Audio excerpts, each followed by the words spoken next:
Okay, we want to bring you back to the markets. We're also watching a down market right now. We've got about 42 minutes to go until the closing bell rings. I want to show you what's happening with the Dow, the S&P, and the NASDAQ. In particular, the Dow, we're well below 18,000. We've got triple-digit losses right now going on with the Dow. We're down 102 points, a little bit better in the last 5 minutes or so. We'll take it. You've got U.S. oil rig counts falling for the 6th consecutive week. So you got oil coming in at, get this, 45.42 today. Incredible. How should investors be setting up for next week and, of course, for May? When you hear the old adage, they're going to sell in May and go away. Well, we hope not. Let's get our floor show going right now. Traders are standing by patiently at the New York Stock Exchange, the CME Group, and, of course, the NYMEX. Gentlemen, thank you. We've had a lot of breaking news happening in the last few moments. But Ben Willis, nicey. Let's talk about oil. 45 and change. Bad for the energy company. Excuse me, bad for oil traders, but good for energy companies. Is there a boost, at least in that sector today?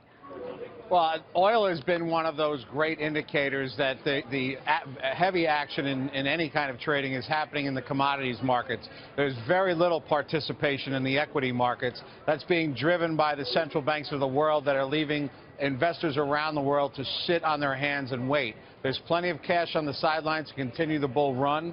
The market's been overextended from a position on a technical basis. We couldn't get through 2100, but oil continues to be the focus of whatever trading is happening. The markets, the equity markets have become detached from oil recently. While oil continues its climb, the equity markets come in. But the fact of the matter is we think the stress of the market that will cause this pullback will come from the commodities, because the commodities are actually is what led these markets higher. Yeah, well, 45 and change is certainly different than 35 and change, which wasn't that long ago. And I want to go to Larry Shover at the CME on that exact point, because it's not just the oil market they're watching. Obviously, it's gold as well, and then you've got to look at the different contracts with regards to agriculture that have been pretty volatile lately, Larry.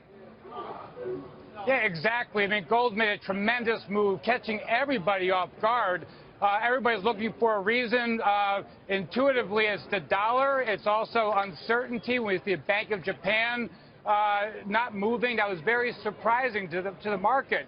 But let's also keep in mind the investor fled out of gold in 2015, and as quickly as they fled out, they're flooding back in 2016, keeping a good, solid demand support in the market. So it's going to be really fascinating to see. I think the dollar right now does have a valuation problem. It had a valuation problem when it was too high, too. So markets tend to be overextended, and gold's no exception. I do think it will back off just a little bit, but I would not keep it out of the portfolio. All right, I want to go real quick to Alan Harry. Just a couple of moments here, Alan. But real quick, what is your call on oil? Well, we saw a big rally on the close. Looked like short covering for the weekend. I think we got a little higher to go, but that's it. 47.5, 48, and then I think we're coming off, and we're coming off hard. Wow. So for me, I'm a scaled-up seller. I would cover back at 50 if I had to. I think we're getting all the way down to 35 to 32 within the next month or two. Well, luckily, we've seen the Dow, at least come under that triple-digit loss in the last few moments. Gentlemen, thank you very much.